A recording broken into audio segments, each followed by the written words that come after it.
You need to port your code to work everywhere. So you need a way to describe your workflows. We need to instantiate Docker Desktop, an amazing tool that has been developed even further lately, and it provides everything you need from the top to the bottom to get started with Docker and container images.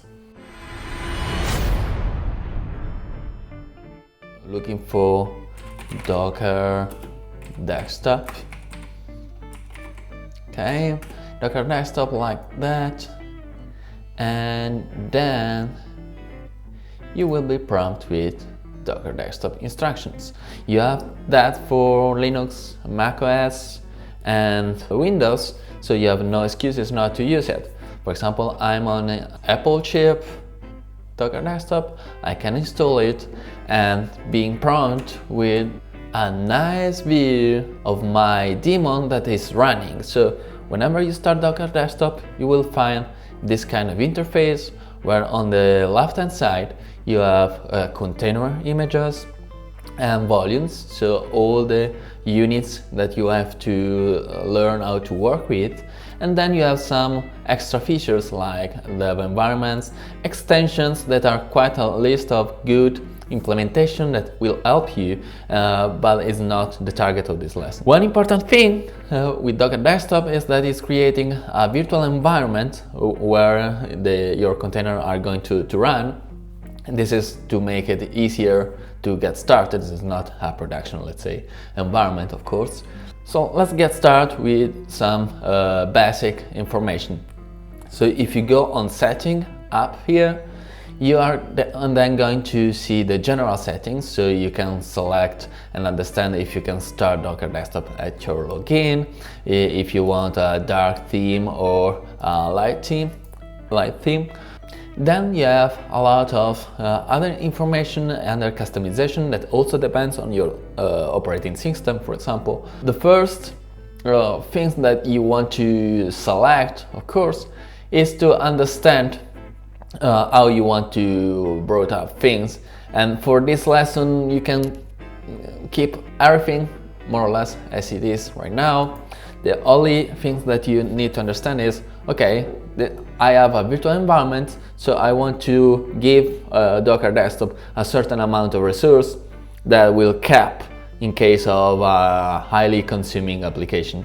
So you don't want to block all your system with a container in this scenario, of course. In other scenarios can be different because you can dedicate a full machine to a purpose, but for your laptop, for example, you want to reduce the amount of resources at maximum that your application will take. The tab to do this is resources. So you can see here that I reserved for my application, for my virtual environment, 4 CPUs, 8 gigs of RAM, and some space or disk for swap.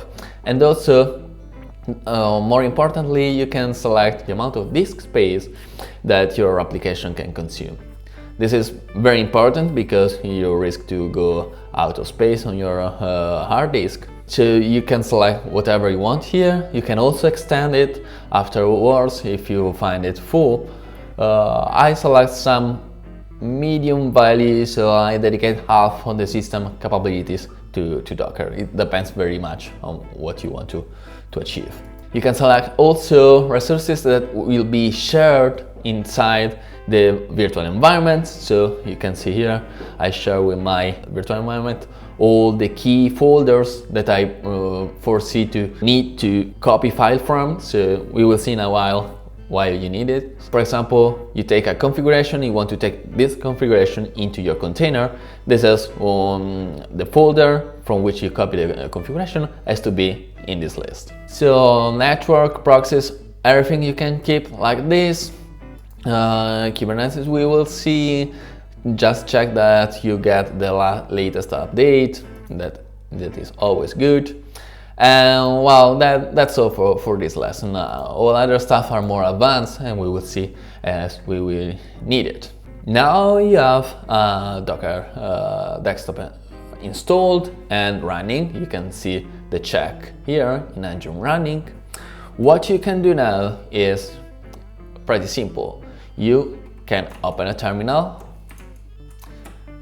Okay, you can open a terminal like this and type docker ps. If everything went well, Docker daemon is running, you will have this kind of information. An empty list of containers and container ID, images, command. This is the standard way to check whatever application is running inside your host. Remember, this is a virtual host inside your laptop. So the first thing that we are going to do is, okay, let's run our first container. Our first container is quite simple to run, so we are going to execute the container and start within it, so logging directly into it. So we can do this like docker run minus interactivity. This is kind of a formula to remember this option. Run Ubuntu, for example. I want an Ubuntu machine to run in, and with bash command. That's all you have to do. Of course, there is a typo, and now it's good to go. It's going to download your image, and now you see you're logged in. So what happened? Basically, you are asking Docker to go on a registry outside of your laptop and search for an operating system or a previous built image, so with all the packages that you need, and to execute this as a container and log into it. Now, basically, I have all the utilities that I have in Ubuntu, so I can, for example, do an apt update. So I'm in a Mac environment, but I'm running Ubuntu. This is all. This is the first very level 0 interaction with container. Everything goes around it, so you have infinite possibility to leverage this kind of tool, because you can put into this environment whatever you want, so all your packages. How you can do that? Of course, there is a bad way that I can show you just as an information. You can install things like apt install. I don't know, we are going to install Vim. Sorry, Emacs user. That's so it's going to be installed, and then we can exit and save this image. How you can do that? You can do simple like exit. Now in docker ps there is nothing because we exited the container, but with docker ps -a you can see all the containers that have been run in the past, and we should copy this container ID. The container ID afterward, you can do a docker commit.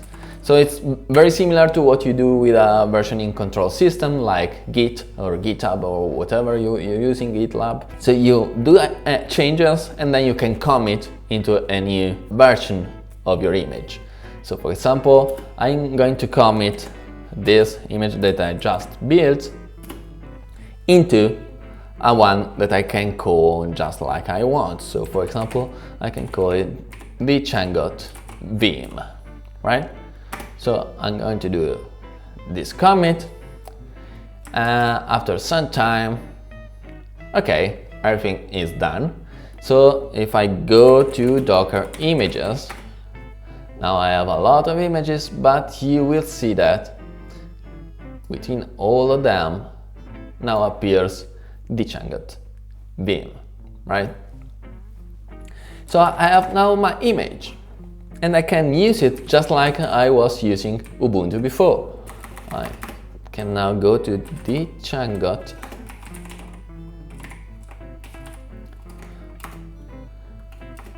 Vim,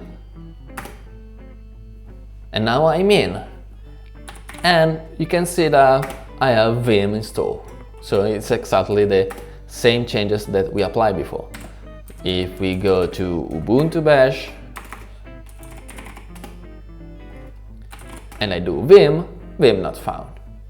So what we just did in this lesson is build your very basic first image, but you will still miss, okay, I'm going into another laptop or on another machine, remote machine, and I want to run this modified image. How can I do that? So you need something to push your branded new image into a remote system. So you want a registry, basically. You want something that you can push and pull this kind of information. And moreover, we're going to see a better way to keep track of all the changes that you apply on the images with what's so called Docker file. It provides you with a standard way to share environment with your organization, with your colleagues, and to reproduce your workflow. So it's all about that. It will take some time to go through all the details in the next episode. Don't forget to subscribe to be updated whenever a new video comes out.